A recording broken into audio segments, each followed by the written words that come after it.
Welcome back to the Movie Draft House. I'm your host, Mark, joined by co-host Jeff. Oh, what up, Mark? How we doing? You know, it's either a really great day in the country or we're in the end times. We don't know yet because next week hasn't happened yet. But I'm gonna assume that one of two things has happened. Yeah, one of two things has happened, but I'm gonna assume the good thing has happened. Yeah, and everything is fine, and Yep. there was no, what's the term? Debauchery. Yeah, no, shenanigans. Yeah, everything was fine. It was hopefully you're definitive voting and complete and unquestionable victory. Yep. We choose to have hope. Yes. Which, ties into what we watched this week. However, Perhaps Jeff, a new hope. what, I like how you did that. Jeff, what's the theme this month? Well, the theme this month, speaking of stealing things, is heist movies. We're watching movies where they got to go get a thing and usually do it with violence and try to get away with it. It's heist month here on the pod to celebrate November. So I'm actually pretty excited about this month. I think we have a good chance of having all good movies. I mean, there's another thing we can hope for, but yes, usually we get dashed at the last second. Yeah, by some bullshit. My fault. There's no way that's going to happen this time, though. None. Can't happen. Jeff, what did we watch this week? So this week we watched Rogue One, a Star Wars story, which came out in 2016. It's PG-13, runs for 2 hours and 13 minutes, stars Felicity Jones, Diego Luna, Alan Tudyk, Donnie Yen, and Forrest Whitaker, as well as Mads Mikkelsen. And it is a prequel to the original Star Wars film, Episode 4, A New Hope. And the events right? So I get what you're saying as a prequel. Yes, but it doesn't necessarily fit the standard prequel, right? These are all new characters and kind of a new standalone. Well, Tarkin is in this. Yeah, so CG Tarkin. CG Tarkin, and we'll get into that. And then Vader is in this. Yep. Yeah. Now, was he voiced by the now late James Earl Jones? I believe he was. I'm not sure if he came back for this, but yeah. So that's your tie-in. But I mean, I would still call it a prequel, despite it. And then there's that appearance by Princess Leia near the end of the film. But a prequel maybe sells it a little short because fucking it's better than over 60% of Star Wars films. Yeah. So, I mean, where I'd put this is like in the top 4 to 3 Star Wars films ever made. Okay. James Earl Jones did voice Vader for this film. Rest in peace. R.I.P. to an OG. All right, so it's directed by Gareth Edwards, who is notably got his start in Hollywood as a special effects guy. And then he directed the film Monsters. He directed the 2014 Godzilla film. And then oh god, I think that one was that one was more well regarded than there are you people give it that credit for. Well regarded, but they forgot to put Godzilla in that movie. Which seems like a damn oversight.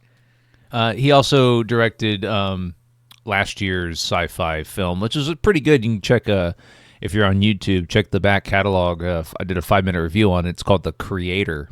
And apparently he's directing the new Jurassic World movie. Oh, is he? Yeah. Oh, that's cool. That's the one with I hope he Scarlett... remembers to put dinosaurs in that shit. You know how pissed I'd be if it was just Godzilla again with no damn dinosaurs in it? Anyways, so he's got a good track record as far as films go, as far as sci-fi films go, and he's kind of made his mark by telling these standalone stories in like a sci-fi universe. And this one is obviously a Star Wars film. It draws direct inspiration correlation to the original trilogy of film, but it takes place kind of across the galaxy as these main characters attempt to steal the Death Star plans because our main character, Felicity Jones's character, Jyn Erso, her father, is, I guess, the brain trust of the Death Star, and he is a secret rebellion sympathizer. I don't know what to call him, but he puts a fail. What is it? Not a fail safe, but he creates the Death Star to where it's got this fatal flaw. The fatal flaw. And so I do love that. I don't know who wrote this film, but the writers here kind of went, this was a complaint by all of the Star Wars nerds in the universe saying that nerds, huh? The Death Star was too easy to blow up in the first film, or A New Hope, and they leaned into that with this film, and had a whole story revolve around, it's just so easy to blow this thing up if you have the plans to do so. And so, Jeff, as a notably non-Star Wars fan, have you seen all of the Star Wars I've seen films? The original trilogy. I've seen... The only one I think I have not seen was the Han Solo movie. Okay. I've seen everything else. Okay, well, I mean, that's more than I would have given you credit for. Yeah, I mean, when I say I'm not really a fan, like, there's like a thing where something is called Star Wars. People are just going to go watch it. Yeah. I'm not one of those people. And mostly a lot of that enthusiasm was curbed when the second trilogy came out. Because I hated Attack of the Clones so much that it ruined any appeal for Star Wars for me. And so that's why I have seen them. And when they brought the new ones out, I watched those. Most of the time, I didn't even make it to the theater for them. So that's what I mean by I don't dislike Star Wars. I just don't have the same level of enthusiasm for it that others do. Yeah. I would say I'm a bigger fan of the franchise than you, but I'm also kind of in the same boat. I will, like, a Star Wars film does come out, it does carry a certain level of excitement for me, and so I will go to the theater to see it, and that's what happened with Rogue One. I remember going to the theater in 2016, and I just remember being so pleasantly surprised by how good this film is. Now, this is like the first movie that came out after The Force Awakens. Is that right? Yes, and it was the first standalone film. And so it set the bar kind of high. Like people were like, incredibly wow. high. Right.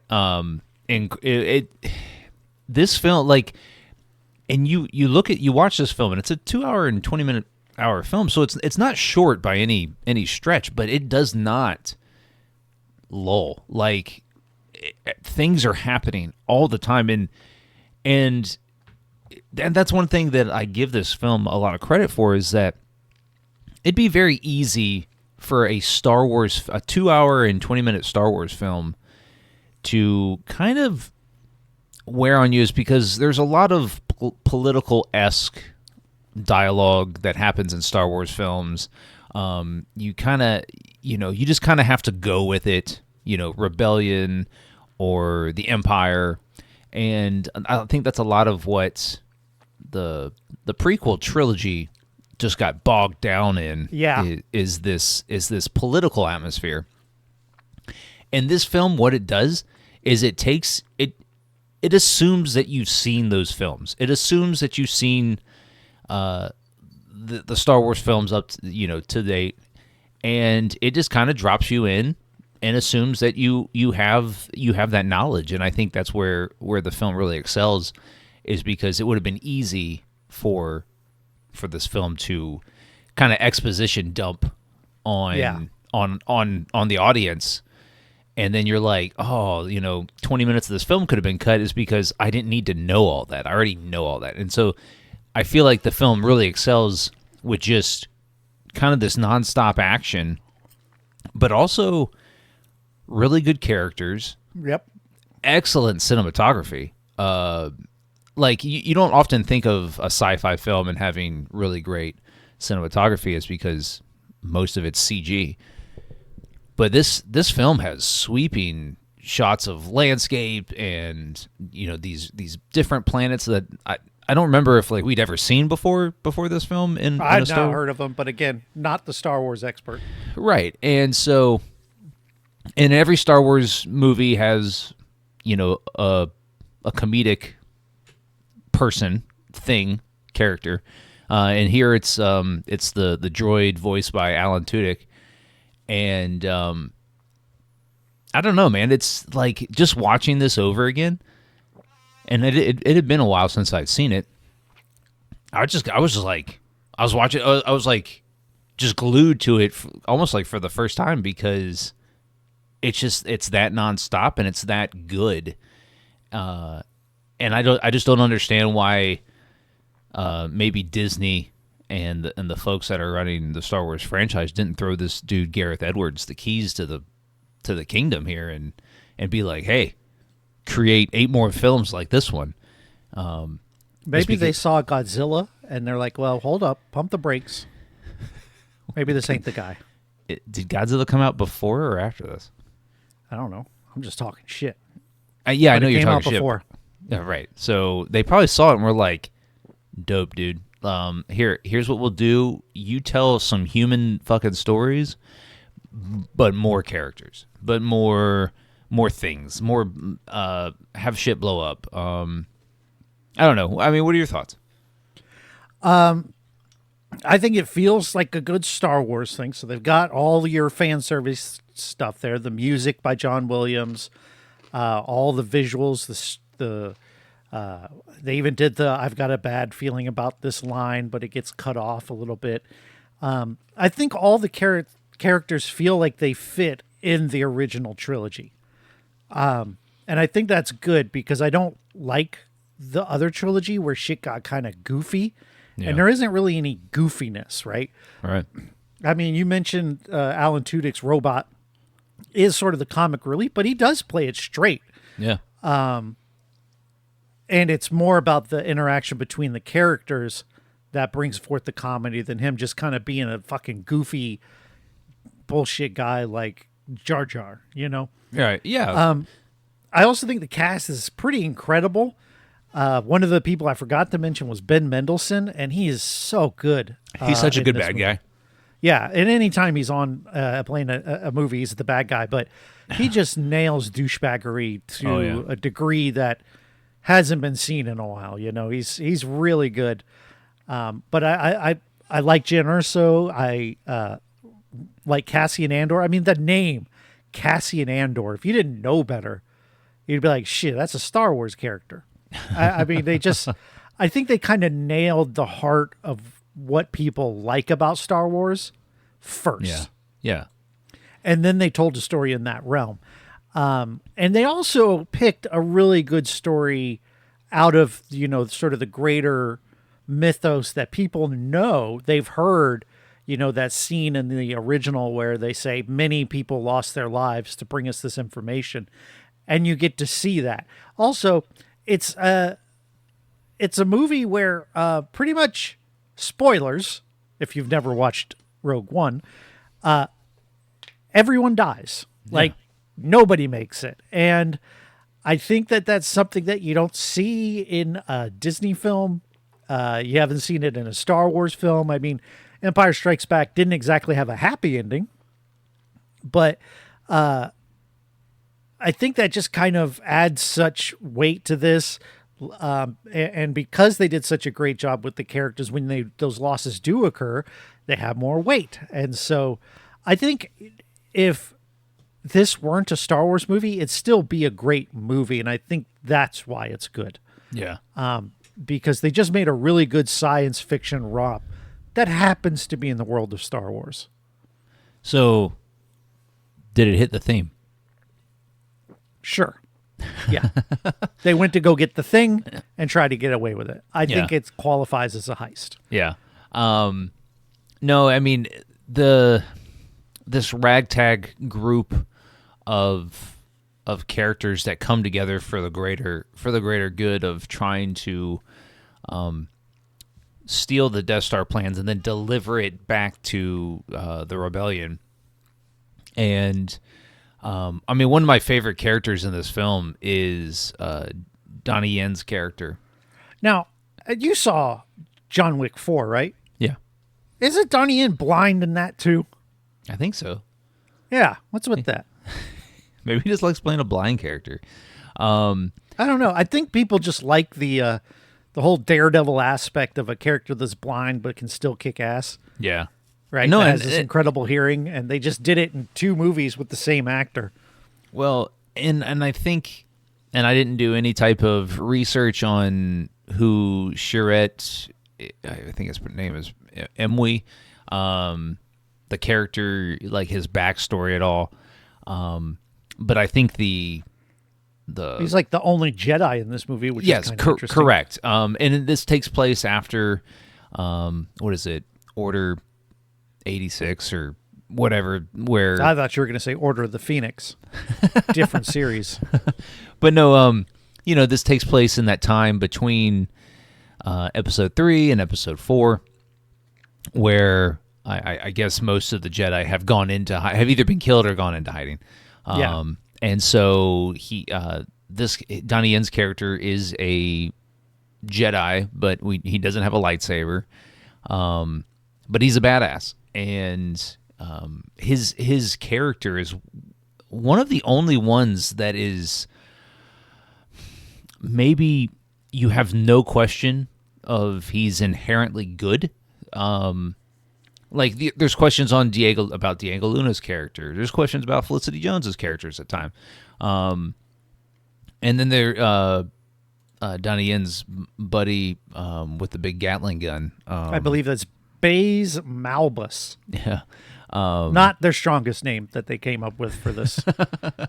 But I mean, there's questions about him. Is he a good guy? I mean, Donnie Yen's character is, I think, the only one throughout the entire film that is unquestionably good all the way through. And it's his death that actually affected me the most while watching this, is because, like, he gives, like, this is a dude that has been around a long time. He's seen Wow. He's experienced. That's sensitive. He's experienced a lot in this universe, and he decides that he's going to give his life because he knows this mission is so important to the future of the universe. I don't know. It's just very effective. Very effective because the character. We didn't really get any character arc behind him, or even like character building. We know that he's this former Jedi. He has a lot of faith in the Force, and that carries him through the entire movie. I mean, we see him at different times kind of meditating on the Force, and I don't know. It was his death that really affected me the most, because he is.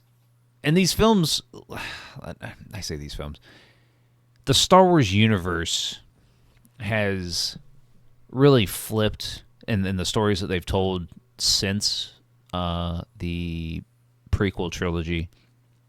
As far as, like, how are we featuring these Jedi characters?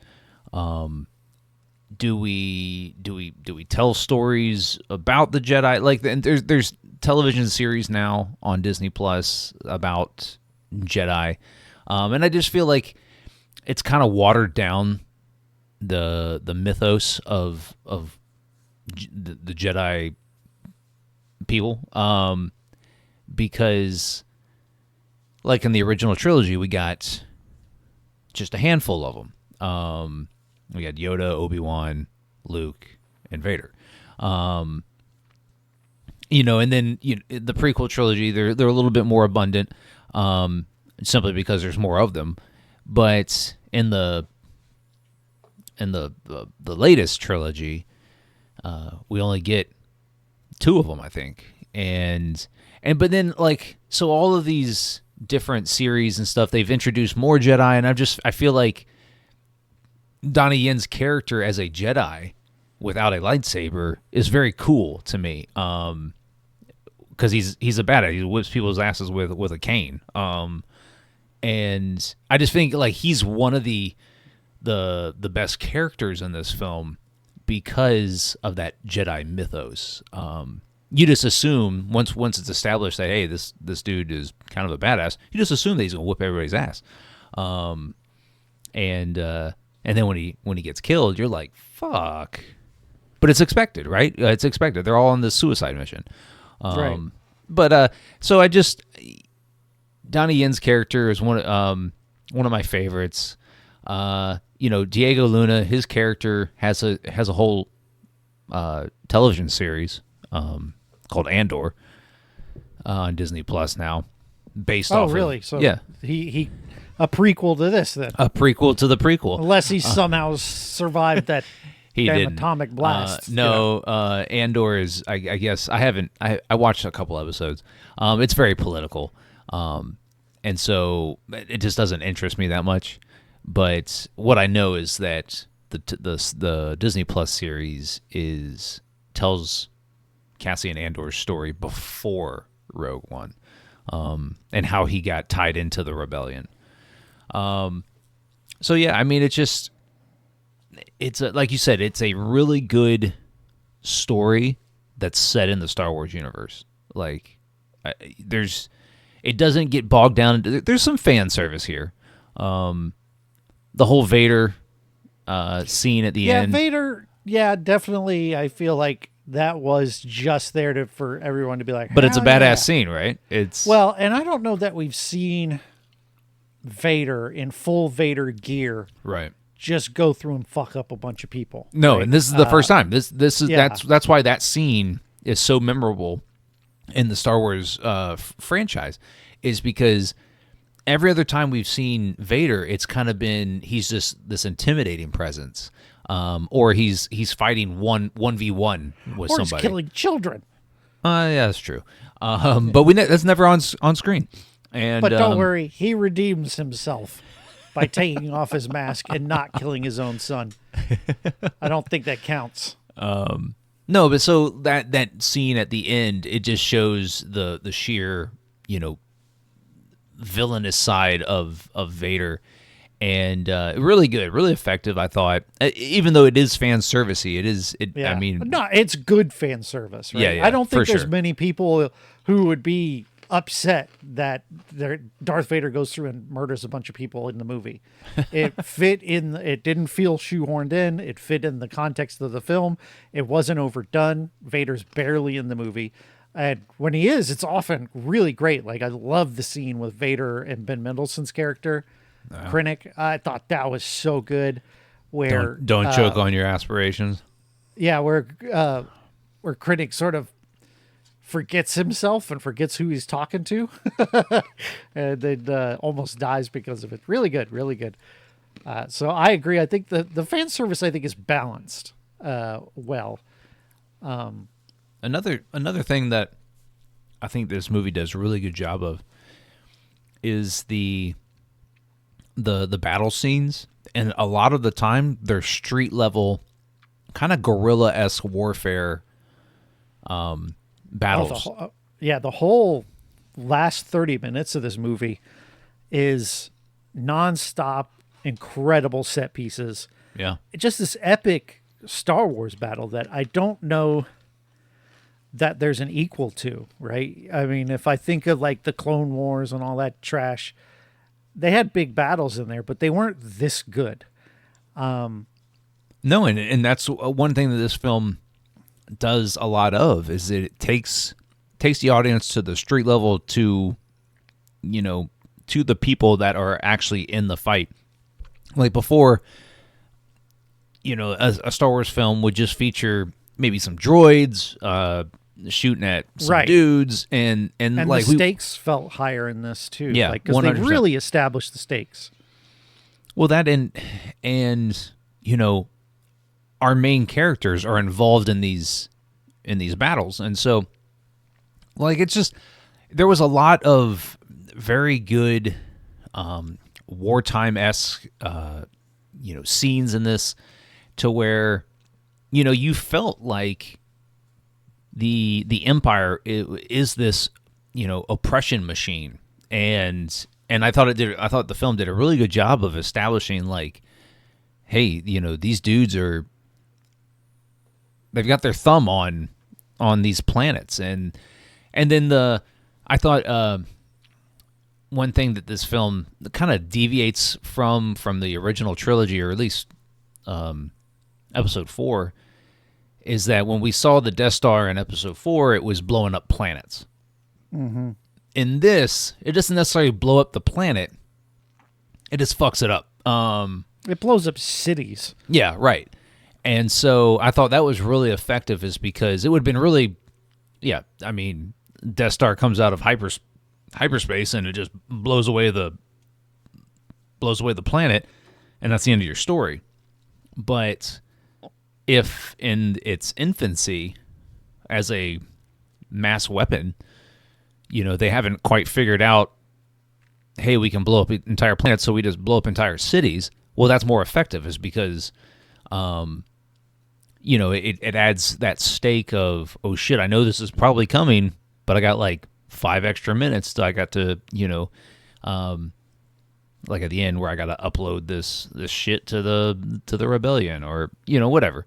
I thought that was a good move in storytelling here between this film and, I guess, the original Star Wars, A New Hope, because it's not just as easy as pushing a button and the planet blows up.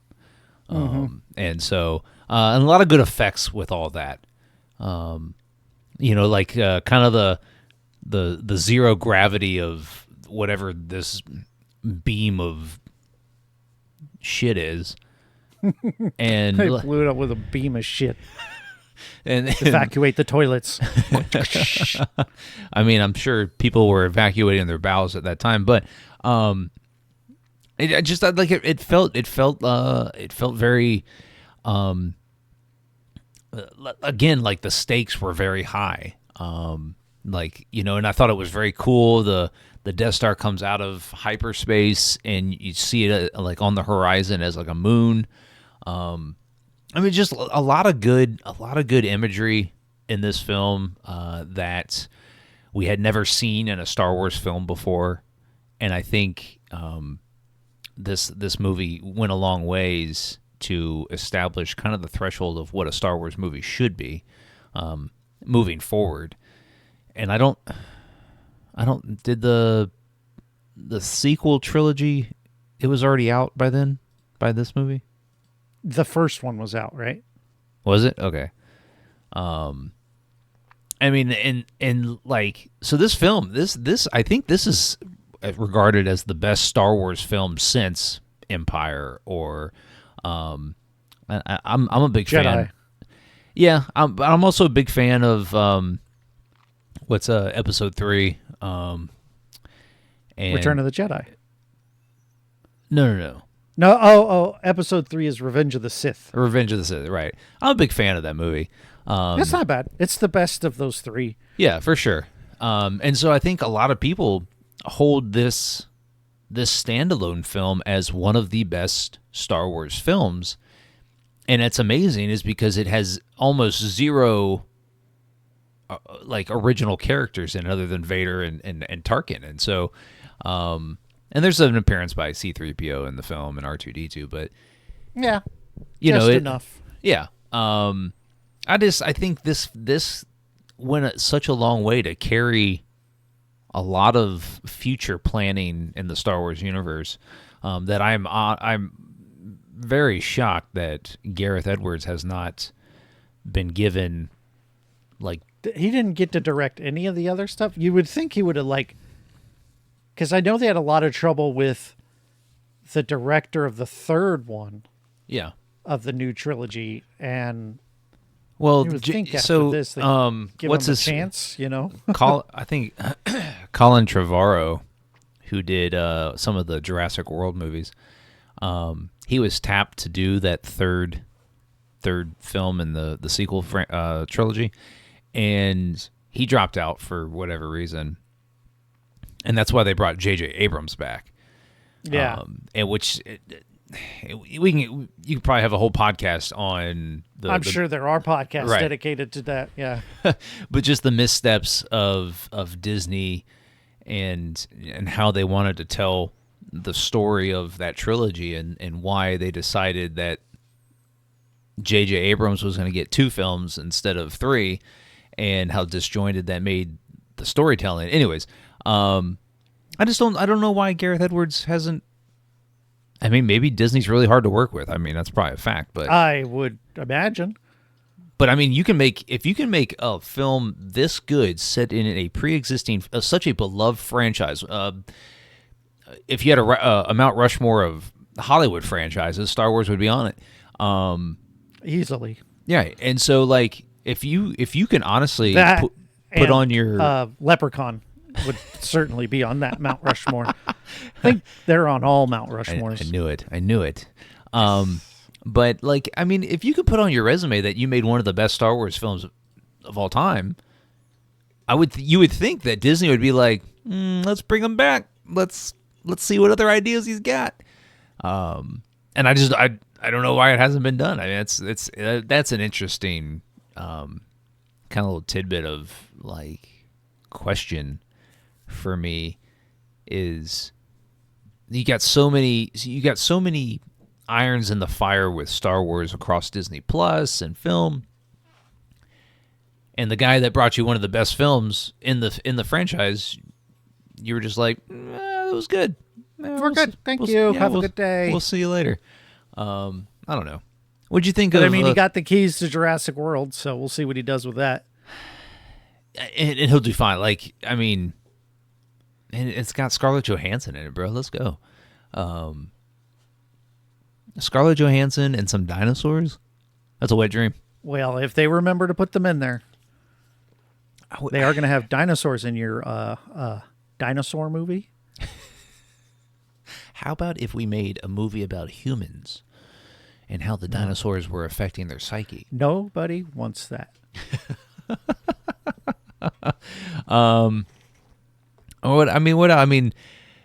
Forrest Whitaker in this film, he's good as this kind of guerrilla warfare general type character.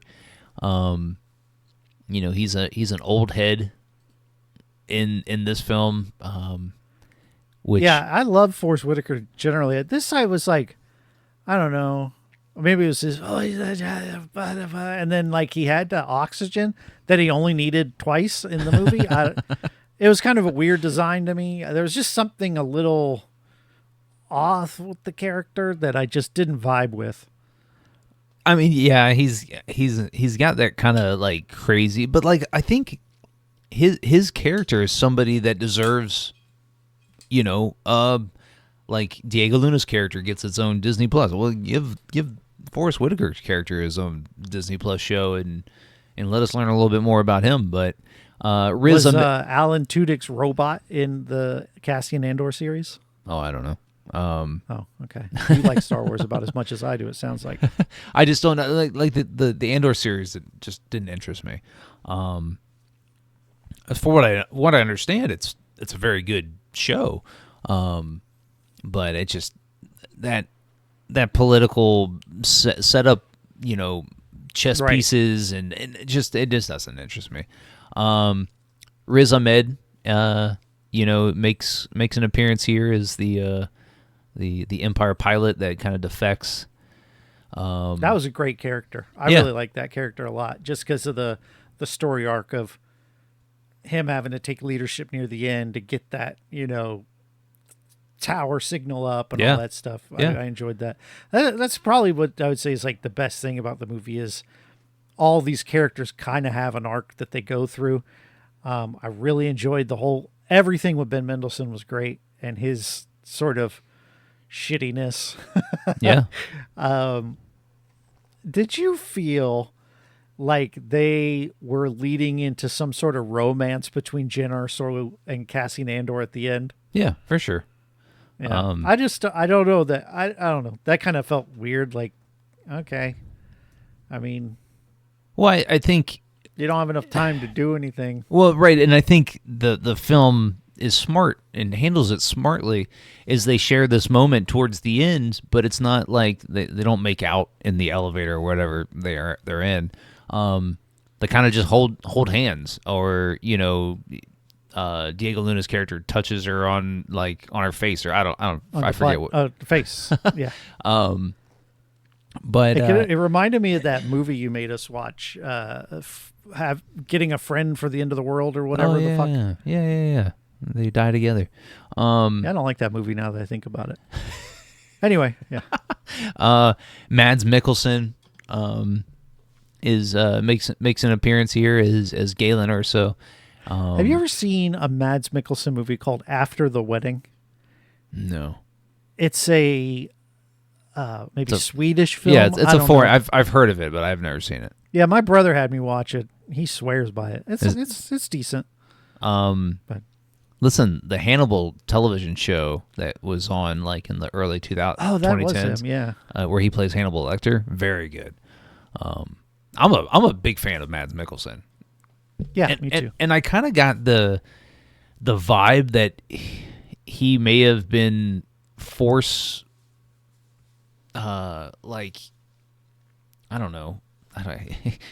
touched. Ooh. But he gave me hey, this guy might be some Jedi-esque type character in the beginning. And then he's forced into service for the Empire and creating this. I don't know. I got a lot of Forcey type vibes with him and his character. Jimmy Smits, who plays Bail Organa, Leia's dad. He makes an appearance again in the Obi-Wan show. And then he was I think he's the only character here that was in the prequel trilogy. Was he? I think he was. I think his character is somebody that was in and there's some fan service where they mention he's at the end of the film and somebody says, "Hey, have you heard from that person?" And he goes, "No, but I have an old friend on who's on Tatooine or whatever." He's referencing Obi-Wan. And so, there's just some fan service with some dialogue throughout the film, and so there's a number of characters that make appearances that you could tie, you link, one character to the next in either the sequel, not the sequel, the OG trilogy or the prequel, but I don't know what else. I mean, that's it for me. I just I don't want to say I was pleasantly surprised because everybody told me this movie kicked ass, but I was surprised they still liked it a lot, and understand why. And it is a movie where it kind of sets the standard of what new Star Wars movies should be, and no one's followed it yet. Yeah, I'm right there with you. It's really good. It's a really good war film. It's a really good heist film, I think. And it does a lot to kind of put you into this universe, but not really drown you into everything that is Star Wars. Yeah. And I think that's a really smart and effective move. And honestly, that's probably something Disney should do more of, is hey, this film is set in the Star Wars universe. However, it's just not, we're not going to do all these Jedi things and Force things, and we're just going to set a story in this universe where we allude to what's happening, but this is our focus for the story, and I think that was a smart move here. So Jeff, do you recommend this one? Yeah, easily. It's an easy recommendation, and it sets the bar a little high for our month of heist films. Yeah, I agree. I'm in the same boat. 2 hours, 20 minutes can seem like a long time. However, this one, it does not seem like a long time. As a matter of fact, the film ended, and I was like, damn, I want more. And so, it's a shame that we haven't gotten more films like this, in this universe. But yeah. Jeff, what are we watching next week? Well, next week, we're going to keep the heist train a-rolling. We're going to watch a movie neither of us have seen nor fucking heard of, from 2021. We're going to watch No Sudden Move, directed by Steven Soderbergh. Yeah, yeah. Starring Don Cheadle, Benicio del Toro, David Harbour, John Hamm, Brendan Fraser, Kieran Culkin, Julia Fox. It's just they decided to put everyone in the film. That means it's good, right? Should be. Brendan Fraser. Okay. John Hamm. Let's go. All right. Well, last time we saw Julia Fox, it was Uncut Gems. We know that movie exists. Hit the back catalog. Anyways, what you can also do is, if you're watching here on YouTube, hit the subscribe button when it pops up so you don't miss any future content right here on the podcast. And if you want to follow the podcast on all your favorite social media platforms, we're at Movie Draft House. We're on Twitter, TikTok, Instagram, right here on YouTube. So give us a like, follow, and subscribe. You can follow me. Follow Mark on Twitter. Yeah. You can. You can actually do that. You can't do that for me. Nope. But you can find Mark on Twitter. He's at I Heard You Like. And if you Jeff, tell them where they can find your other stuff. Oh, you can check out my other podcast. It's called Chronologically. We're finishing our season on the 80s films of Stephen King and about to head into our next season, which covers Quentin Tarantino. So look for that. And then I got another project coming out sometime in the near future called All Things Being Sequel, but I don't have all the details wrapped up on that just yet. All right. Jeff, any last words? No, sir.